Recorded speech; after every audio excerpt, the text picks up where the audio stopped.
सुनकर इफ़रान साजिया को उस टूटे हुए कटोरे से पानी देता है जो इफ़रान ने साजिया के लिए लिया था। ये पीकर साजिया और इफ़रान दोनों उस बूढ़ी औरत को ढूंढने लगते हैं और इसी तरह इफ़रान और साजिया बूढ़ी औरत को चिल्लाते हुए पुकारते हैं, अम्मा जी आप कहाँ हो, अम्मा जी आप कहाँ हो। पर कोई जवाब नहीं आता। ये देखकर साजिया और इफ़रान और भी ज़्यादा घबरा जाते हैं कि आखिर ये आवाज़ किसकी थी और अम्मा जी कहाँ हैं। कि इतने में बिजली कड़कती है और ज़ोरों की बारिश होती है। ये देखकर इफ़रान साजिया से कहता है, साजिया चलो यहाँ से, हमें उस झोपड़ी में जाना होगा वरना हम दोनों इस तेज बरसात में भीगकर बीमार हो जाएंगे। ये कहकर इफ़रान साजिया का हाथ पकड़ता है और भागकर वो दोनों वो टूटी हुई झोपड़ी में चली जाते हैं। और ये सब देखकर साजिया इफ़रान से रोते हुए कहती है, इफ़रान तुमने मेरा काफ़ी साथ दिया और अगर तुम नहीं होते तो मेरा क्या होता। ये सुनकर इफ़रान साजिया से कहता है, तुम क्या बोल रही हो, मैंने ऐसा क्या किया है। ये सुनकर साजिया इफ़रान से कहती है, तुमने मेरे लिए वो किया है जो अपना भी नहीं करता। ये सुनकर इफ़रान साजिया से कहता है, साजिया अब हमें ये सोचना है कि हमें इस जंगल से कैसे निकलना है। अब काफ़ी हो चुकी है जिसकी वजह से हमें इस झोपड़ी में रात गुजारनी होगी और सुबह होते ही हम दोनों यहाँ से चले जाएंगे। ये सुनकर साजिया इफ़रान से कहती है, ठीक है। और इसी तरह साजिया और इफ़रान सोने को चली जाते हैं और इसी तरह आधी रात हो जाती है कि इतने में चिल्लाने की आवाज़ आती है। ये सुनकर साजिया उठकर बैठ जाती है और इफ़रान से कहती है, देखो इफ़रान कौन है। ये सुनकर इफ़रान साजिया से कहता है, ये सुनकर इफ़रान साजिया से कहता है, साजिया तुम सो जाओ, यहाँ कोई नहीं है, शायद तुम्हें कोई सपना आया होगा। ये सुनकर साजिया रोते हुए इफ़रान से कहती है, मुझे कोई सपना नहीं आया है, तुम मेरी बात का यकीन करो। ये तो है इफ़रान जो हमें मदद के लिए पुकार रहा है। ये सुनकर इफ़रान साजिया से कहता है, पर इस घने से जंगल में कौन होगा जो हमें बुलाएगा। ये सुनकर साजिया इफ़रान से कहती है, हो सकता है अम्मा जी हो। ये सुनकर इफ़रान साजिया से कहता है, मुझे तो नहीं लगता कि अम्मा जी होंगी, पर चले देखते हैं कौन है जो हमें मदद के लिए बुला रहा है। और इसी तरह साजिया और इफ़रान दोनों झोपड़ी से बाहर आते हैं और अम्मा जी को तलाश करते हैं, पर अम्मा जी कहीं नज़र नहीं आती। ये देखकर इफ़रान साजिया से कहता है, देखा मैंने कहा था ना कोई नहीं है यहाँ पर, तुम तो अम्मा जी की रट लगाई रखी हो। मुझे तो लगता है कि कोई हमारे साथ मजाक कर रहा है।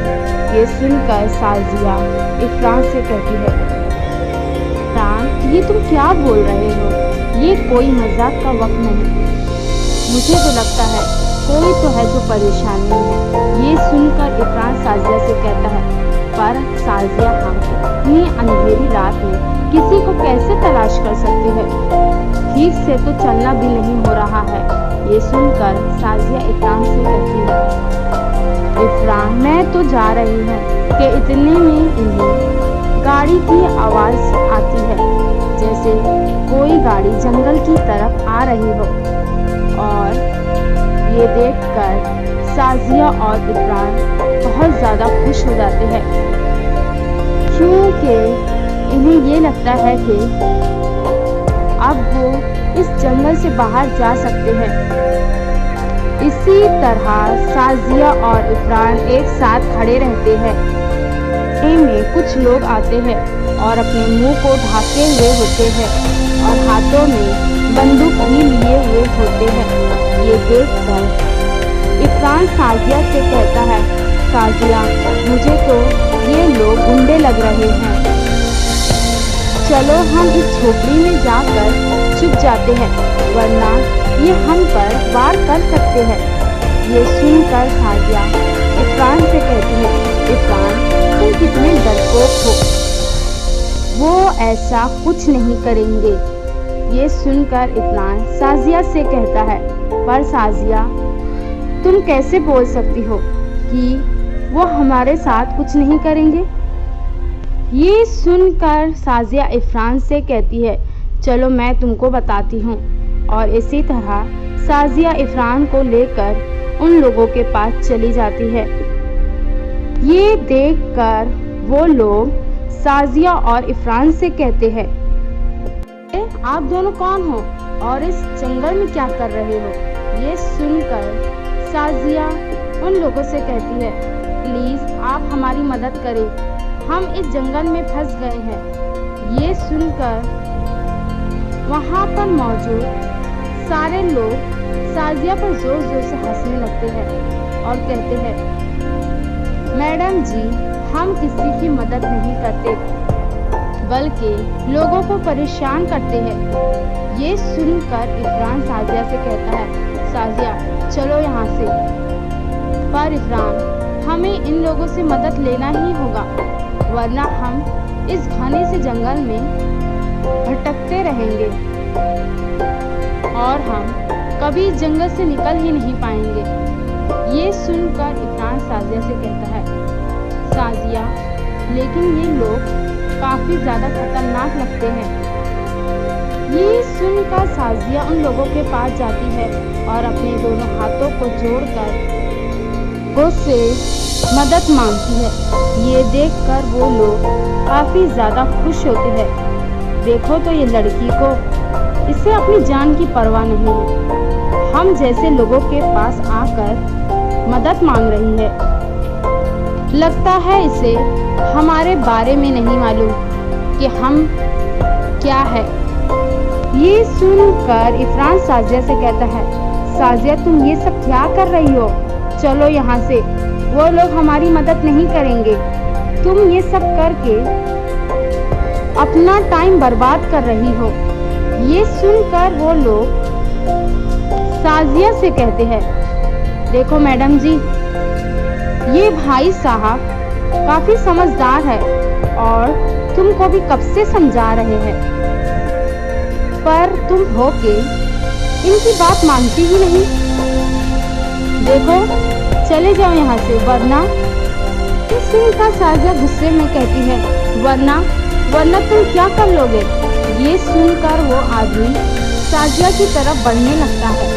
ये देखकर इफरान साजिया से कहता है, साजिया, चलो यहाँ से और अपनी जिद छोड़ो, ये लोग हमारी मदद नहीं करेंगे।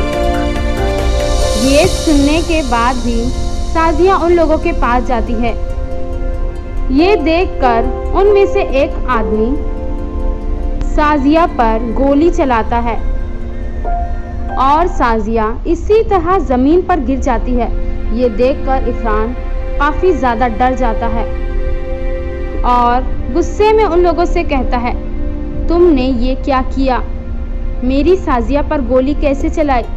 ये सुनकर वो लोग इफरान पर जोर जोर से हंसने लगते हैं। भाई साहब, अब तुम्हारी साजिया तो इस दुनिया को अलविदा कर गई। देखकर जैसे इफरान उन लोगों के पास जाता है कि इतने में उनमें से कोई एक इफरान के सर पर डंडा मारता है, जिसकी वजह से इफरान बेहोश हो जाता है।